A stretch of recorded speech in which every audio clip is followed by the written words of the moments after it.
I'm going to go there. Origins of hair. Where does the hair come from in terms of the origins? This is going to be I'm going to make it a short video because we do have a significantly long video all about this process. So this is just a recap. Basically, when you see the terms Brazilian hair, Mongolian hair, Euro hair, that does not mean the hair is from those countries.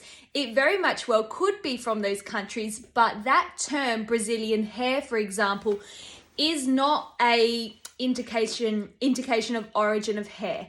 What that term is describing is the texture, the grade, and the feel of the hair. It's very confusing because obviously if you hear Brazilian hair, you're going to think of Brazil and then you're going to assume the hair is from Brazil. No, that is an actual marketing myth, I guess, a marketing term that has been coined in the hair industry over a number of years, and it's built up a reputation that, you know, Brazilian hair is this type of hair, Euro hair is this type of hair. So it's just describing the texture. In terms of luster hair, we don't subscribe to those marketing terms. We just think it's very outdated to describe the hair, to give a name of the hair and origin of hair, which is not where it comes from.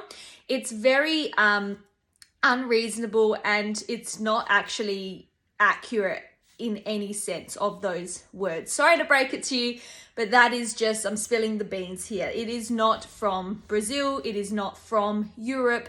I will go into it in more detail. So luster hair, we don't focus on origin of hair. I think that's very outdated to only say, oh, I only want Euro hair. It's a little bit off to say that, in my opinion. So we focus on sourcing and selecting the highest quality of hair, but we don't just want to go for the finest, and by finest, I mean the thinnest sort of hair. I know that everyone's like, I want very fine texture of hair. Yes, I understand 100% why you would want that, because perhaps your own hair is very fine, especially if you've been losing your hair. Actually, the strands of your hair, when you have hair loss, it can miniaturize the actual diameter of the hair. That's definitely happened to my own hair.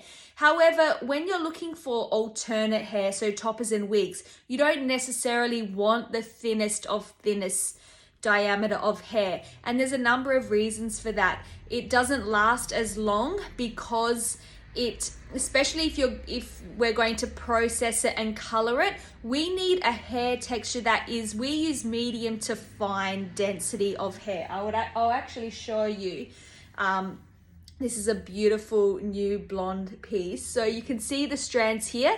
It is a medium to fine density of hair. And the reason we select this, and it's so soft and so beautiful, especially for a blonde, this is what we focus on. We focus on finding the softest, the silkiest, the healthiest hair, and we don't focus on the origin.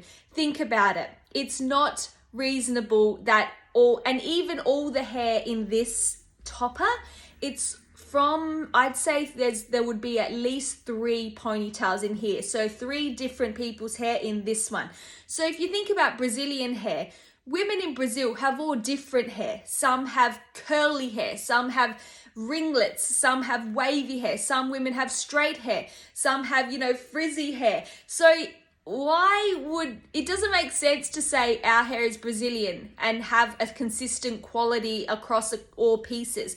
We source our hair globally. So our hair comes from all over the world, and we select it by focusing on the density of the strand, because having this density that we carefully select ourselves mean we can color this, we can use heat, it's going to last 2 to 3 years. Because it's not light and fluffy like the Euro hair, that's very hard to style, and that goes frizzy very easily because it is fine and it's like puffy kind of thing. So our pieces don't frizz easily. They're very easy to style. you know, even if you don't have blow drying skills, like you can get it quite lovely looking. So that is what we focus on when it comes to selecting the quality of hair that we use for Lusta. We're very picky, we're very fussy, and we have a big process of ensuring consistency across all pieces.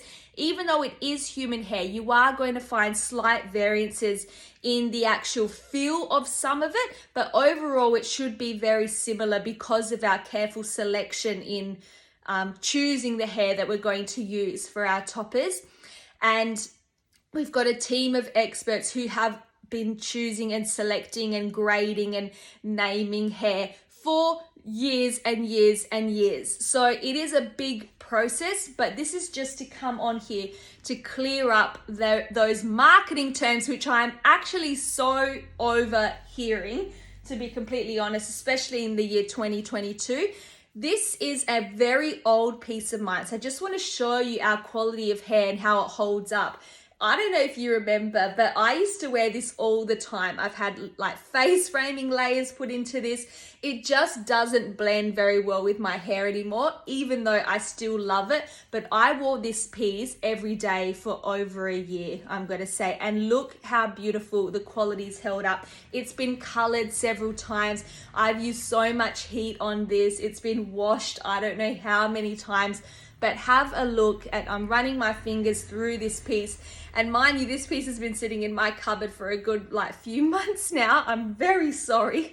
But yeah, it's just so beautiful. It's still silky and basically feels just as soft and silky as the day I got it. I have been doing, when I was using it, I would use like some really good hydrating treatments in it because it is a lighter piece.